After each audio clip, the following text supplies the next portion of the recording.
ములుగు జిల్లా తాడ్వాయి మండల కేంద్రంలో చోటు చేసుకున్న దాడుల ఘటనపై బీఆర్ఎస్ పార్టీ తీవ్రంగా స్పందించింది. తాడ్వాయి మండలానికి చెందిన ఆత్మ కమిటీ చైర్మన్ దుర్గం రమణయ్యపై జరిగిన దాడి విషయాన్ని తెలుసుకున్న ములుగు జిల్లా బీఆర్ఎస్ పార్టీ అధ్యక్షులు కాకులమర్రి లక్ష్మణ్ బాబు హుటాహుటిన తాడ్వాయి చేరుకున్నారు. బాధితుడిని పరామర్శించి పోలీస్ స్టేషన్లో ఫిర్యాదు చేశారు. ఈ సందర్భంగా ఆయనతో పాటు ములుగు నియోజకవర్గ బీఆర్ఎస్ పార్టీ ఇన్ఛార్జ్ బడే నాగజ్యోతి మాట్లాడుతూ బీఆర్ఎస్ పార్టీ గెలుపును సహించలేక కాంగ్రెస్ పార్టీ నేతలు దాడులకు పాల్పడుతున్నారని ఆరోపించారు. కొండపర్తి గ్రామంలో మహిళపై దాడి చేయడం దుర్మార్గమైన చర్యగా ఖండించారు.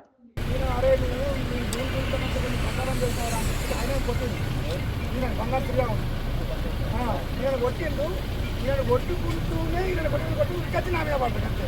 నా మీద పడి నన్ను పట్టి తలకాయలు కానీ మెడలు కొట్టుకుంటాను.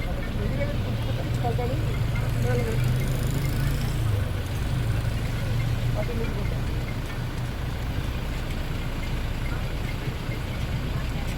అంతే ఇప్పుడు నేను ఆడ ఉంటే ఇంకా పెద్ద గొడవ అవుతుంది. వెళ్ళి వస్తాడు ఎమ్మడి పడుకుంటే వస్తాను. నాకు చాలా బాగా లేదు.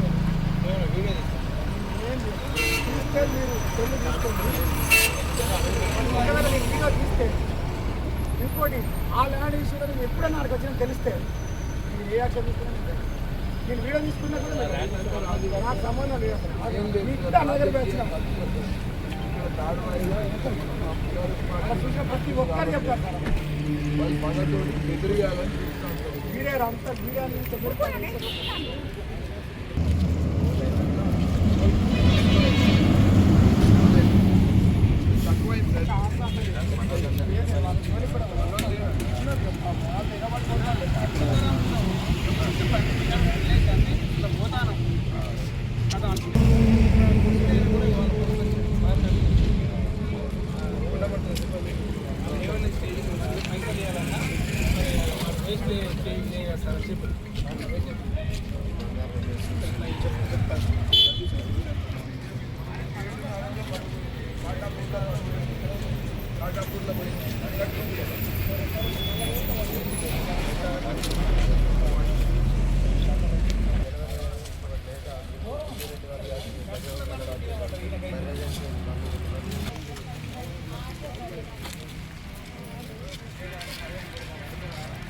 కొడుకు just